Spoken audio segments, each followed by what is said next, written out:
Avoid debt. Young men starting in life should avoid running into debt. There is scarcely anything that drags a person down like debt.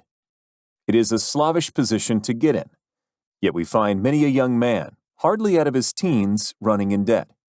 He meets a chum and says, "Look at this. I have got trusted for a new suit of clothes." He seems to look upon the clothes as so much given to him. Well, it frequently is so. But if he succeeds in paying and then gets trusted again, he is adopting a habit which will keep him in poverty through life. Debt robs a man of his self-respect and makes him almost despise himself. Grunting and groaning and working for what he has eaten up or worn out, and now when he is called upon to pay up, he has nothing to show for his money. This is properly termed working for a dead horse. I do not speak of merchants buying and selling on credit, or of those who buy on credit in order to turn the purchase to a profit. The old Quaker said to his farmer son, "John, never get trusted, but if thee gets trusted for anything, let it be for manure, because that will help thee pay it back again." Mr. Beecher advised young men to get into debt if they could to a small amount in the purchase of land, in the country districts. If a young man, he says, will only get in debt for some land and then get married, these two things will keep him straight, or nothing will. This may be safe to a limited extent, but getting in debt for what you eat and drink and wear is to be avoided. Some families have a foolish habit of getting credit at the stores, and thus frequently purchase many things which might have been dispensed with. It is all very well to say, "I have got trusted for 60 days, and if I don't have the money, the creditor will think nothing about it." There is no class of people in the world who have such good memories as creditors. When the 60 days run out, you will have to pay. If you do not pay, you will break your promise and probably resort to a falsehood.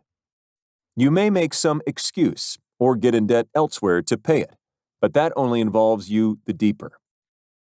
A good-looking, lazy young fellow was the apprentice boy Horatio. His employer said, "Horatio, did you ever see a snail?" "I think I have," he drawled out.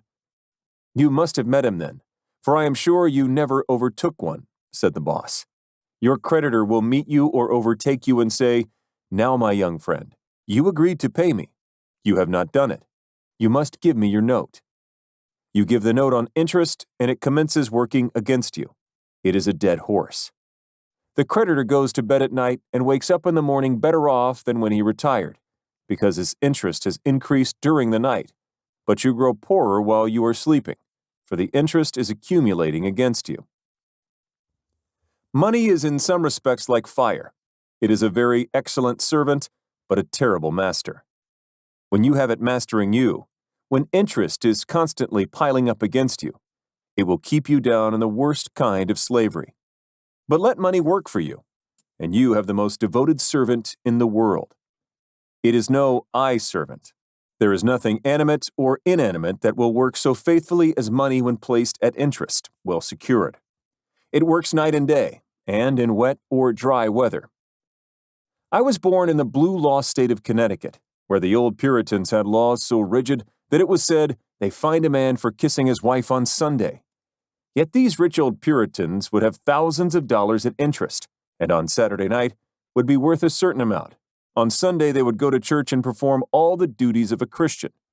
On waking up on Monday morning, they would find themselves considerably richer than the Saturday night previous, simply because their money placed at interest had worked faithfully for them all day Sunday, according to law. Do not let it work against you. If you do, there is no chance for success in life so far as money is concerned. John Randolph, the eccentric Virginian, once exclaimed in Congress, "Mr. Speaker, I have discovered the philosopher's stone. Pay as you go." This, indeed, nearer to the philosopher's stone than any alchemist has ever yet arrived.